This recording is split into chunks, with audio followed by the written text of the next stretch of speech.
আসসালামু আলাইকুম সবাইকে। আমরা আমাদের দ্বিতীয় এপিসোডে চলে এসেছি।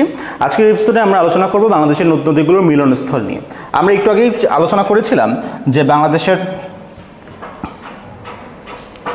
চাঁপাইনবাবগঞ্জ জেলার ভিতরে দিয়ে পদ্মা নদী এসেছে। এখান দিয়ে এসেছে ব্রহ্মপুত্র নদী, যেটি চিলমারিতে তিস্তার সাথে মিলিত হয়েছে। তিস্তা এবং ব্রহ্মপুত্র মিলিত হওয়ার পর এটি জামালপুর জেলার ভিতরে দিয়ে প্রবাহিত হচ্ছিল 1787 সাল পর্যন্ত।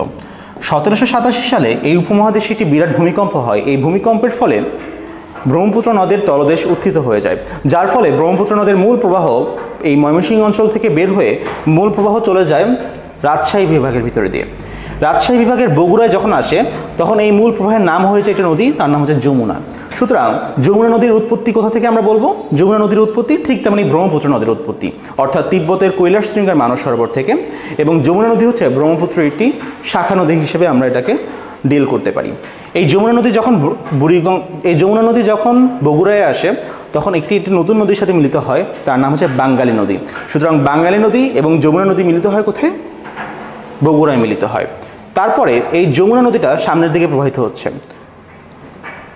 রাজবাড়ী জেলার গোয়ালন্দ উপজেলায় রাজবাড়ির গোয়ালন্দতে এদিক থেকে আসা পদ্মা নদী এবং এদিক থেকে আসা যমুনা নদীর মিলিত হয়। সুতরাং খুবই গুরুত্বপূর্ণ একটা এমসিকিউ, বিভিন্ন পরীক্ষায় আসে পদ্মা এবং যমুনা কোথায় মিলিত হয়? রাজবাড়ির গোয়ালন্দতে মিলিত হয়। অতঃপর তা পদ্মা নাম ধারণ করে সামনের দিকে আসতে থাকে। আমরা বলেছিলাম এদিক থেকে আসে সুরমা এবং কুশিয়ারা নদী, যা হবিগঞ্জের আজমেরীগঞ্জে মিলিত হয়। হবিগঞ্জের আজমেরীগঞ্জে থেকে সামনের দিকে আসার পর এই মেঘনা নদীটা এদিক থেকে আসা পুরাতন ব্রহ্মপুত্রের সাথে মিলিত হয় কিশোরগঞ্জের ভৈরবে। সুতরাং পুরাতন ব্রহ্মপুত্র এবং মেঘনা কোথায় মিলিত হয়? কিশোরগঞ্জের ভৈরবে মিলিত হয়। মেঘনা নদীর গতিপথটা আমাদের জন্য খুবই গুরুত্বপূর্ণ। আমি আবারও একটু আপনাদেরকে রিমাইন্ডার দিচ্ছি। ভারতের বরাক নদীটা দুই ভাগে ভাগ হয়ে যায়, নাম হয় সুরমা এবং কুশিয়ারা। সুরমা এবং কুশিয়ারা নদী প্রবেশ করে সিলেটের ভিতরে দিয়ে। হবিগঞ্জের আজমেরীগঞ্জে সুরমা এবং কুশিয়ারা মিলিত হয়ে নাম ধারণ করে কালনী। তার পরবর্তীতে এটির নাম ধারণ করে মেঘনা, এবং এই মেঘনা নদীর সাথে পুরাতন ব্রহ্মপুত্র মিলিত হয় কিশোরগঞ্জের ভৈরবে। অতঃপর তা মেঘনা নাম ধারণ করে সামনের দিকে আসতে থাকে। এই অঞ্চলটির নাম হচ্ছে চাঁদপুর। চাঁদপুরে এদিক থেকে আসা পদ্মা নদী এবং এদিক থেকে আসা মেঘনা নদী মিলিত হয়। সুতরাং পদ্মা এবং মেঘনা বাংলাদেশের বৃহত্তম দুটি নদী মিলিত হয় চাঁদপুরে।